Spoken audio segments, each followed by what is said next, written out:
Adil is currently speaking. काम के लिए इस अमृत काल में ये धर्म की राजनीति हर इलेक्शन के पहले इसको बंद करिए, ये जहर देश में मत घोलिए। आज हम यहाँ चर्चा बातें करें बेरोजगारी की, बातें करें गरीबी की, महंगाई की, इन चीजों से ध्यान भटकाने के लिए हम ये सब काम ना करें। मैंने दोनों पक्षों को सुना, आज मुझे इतनी हैरानी हो रही थी, काश बीच में आपने मुझे बोलने का समय दिया। यहाँ पे बोले राहुल जी, बहुत उनके दिल में दर्द था, यात्रा करी है उन्होंने यहाँ से वहां तक, भारत माता के कातिलों को बताया, इनके देश के भारत माता के हथियार बताया, केरोसिन की बात करी। अरे भैया, सारा देश इन्होंने घूम लिया, काश यहाँ पे आप जाके विधवा कॉलोनी में घूम लेते, जहां 1984 में आपने सिखों के ऊपर केरोसिन से गले में टायर से साड़ साड़ के वो औरतों को विधवा किया, और हजारों लाखों औरतों को विधवा करने के बाद वो हथियार सज्जन कुमार के घर के पास आपने विधवा कॉलोनी बसाई। आपको मालूम है पूरी दुनिया में सिर्फ एक जगह में विधवा कॉलोनी है, विडो कॉलोनी सिर्फ दिल्ली में है। कौन रहती हैं? जिनके कातिल इनके पुरखों ने किया, इस पार्टी कांग्रेस पार्टी ने किया, और फिर उधर जाके उन औरतों को बसाया।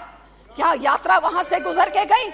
आज केरोसिन की बात करते हैं, लेकिन दुख तो मुझे इस बात का है कि आज इनको 84 बड़ा याद आ रहा था। यहाँ के बोलने वाले भी जब इनको कटाक्ष करना होता है तभी 84 याद आता है। अरे भैया, 9 सालों में 84 को इंसाफ देने के क्यों नहीं अंदर ठोसा इनको? आज तक क्या 84? आप कितनी बारी विधवा कॉलोनी गए हैं? हकीकत ये है, दुख इस बात का है कि जब मणिपुर की बात होती है तो वो राजस्थान की बात करते हैं, वो राजस्थान की बात सुन के तो फिर दोनों रल मिल के 84 की बात करते हैं। ये बहुत हो चुका सर, अब दोनों जने ये सारा ड्रामा, ये सारा नाटक बंद करें। हमारे सिख कौम के साथ हम पूछना चाहते हैं, हम किस पे कॉन्फिडेंस करें? इन्होंने जो किया आपके सामने, हमारे कत्लेआम करें, हमारे धार्मिक संस्था पे अकाल तख्त साहब गोल्डन टेम्पल को टैंक से, आर्मी से बिल्कुल टेटेरी करके खत्म कर दिया, हमारे पंजाब के टुकड़े टुकड़े करके पंजाबी स्पीकिंग एरिया निकाल के दूसरी स्टेट बना दी, हमारी राजधानी हमसे खोली, हमारा पानी हमसे खोल लिया। कौन सा अत्याचार इन्होंने नहीं किया है? लेकिन इन्होंने क्या किया है? ये कौन से कोई कम है? मैं यहाँ पे ये पूछना चाहती हूँ कि जो सिखों ने 1947 में देश का साथ दिया, देश की आजादी के लिए सबसे बड़ी कुर्बानियां हमने दी, हर एक अल्पसंख्यक ने दी, क्योंकि सब माइनॉरिटीज ने देश की आजादी में योगदान दिया। लेकिन मुझे मान है हमारे सिखों ने सबसे बड़ी, जो फांसी की आप लिस्ट में गिन लीजिए, काला पानी में देख लिए, सबसे ज्यादा हमारे पंजाब के जिन्होंने इस देश को आजाद किया।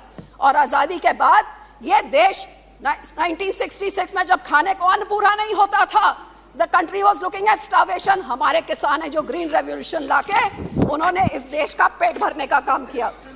लेकिन सर, जब हमारे सिखों के कत्लेआम में उस टाइम तो कोई जुडिशरी नहीं बोली, कोई पार्टी नहीं बोली, कोई पेपर नहीं पढ़ा। आप निकालिए नवंबर 84 के बाद जब बजट सेशन हुआ 85 का, तो उसमें एक भी मेंशन नहीं जो इस दिल्ली में हजारों सिख के कत्लेआम हुए, सब चुप्पी के बैठे हुए थे, मुंह पे टेप लगी हुई थी, किसी ने सिखों की बात तक नहीं करी। और यही कारण है कि आज तक सिखों को इंसाफ नहीं मिला। और कभी मणिपुर होता है, कभी नूह होता है, कभी राजस्थान होता है, जो उस टाइम एक्शन ले लिया होता, जम्मू कश्मीर, गुजरात, सब कुछ होता है।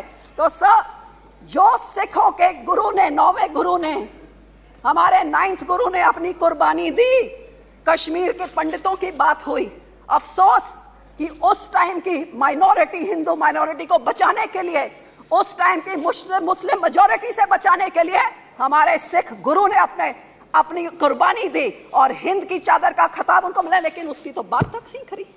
जब उनके लोगों को मारा जा रहा था तब भी बात नहीं करी। तो सब मैं पूछना चाहती हूँ, उस टाइम हमारे लोग जो भावुक होके उन्होंने कुछ अपने हाथों में इसके खिलाफ आवाज उठाई, उनको जेलों में फेंक दिया।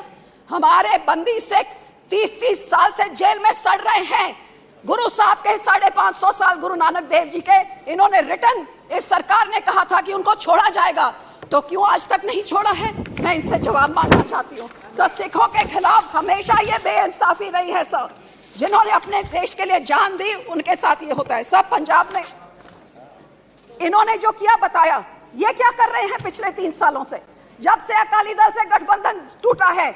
हमारी राजधानी, आप सोचिए, राजधानी हमारी पंजाब रीऑर्गेनाइजेशन एक्ट पास हुआ, उठा के आप विधानसभा उधर हरियाणा को बना के चंडीगढ़ एडमिनिस्ट्रेशन ने जमीन दे दी, हमारा पानी, हमारा मेंबर जो बीबीएमजी से था उसको निकाल के बाहर निकाले, हमारा पानी चुरा के दूसरे राज्यों में।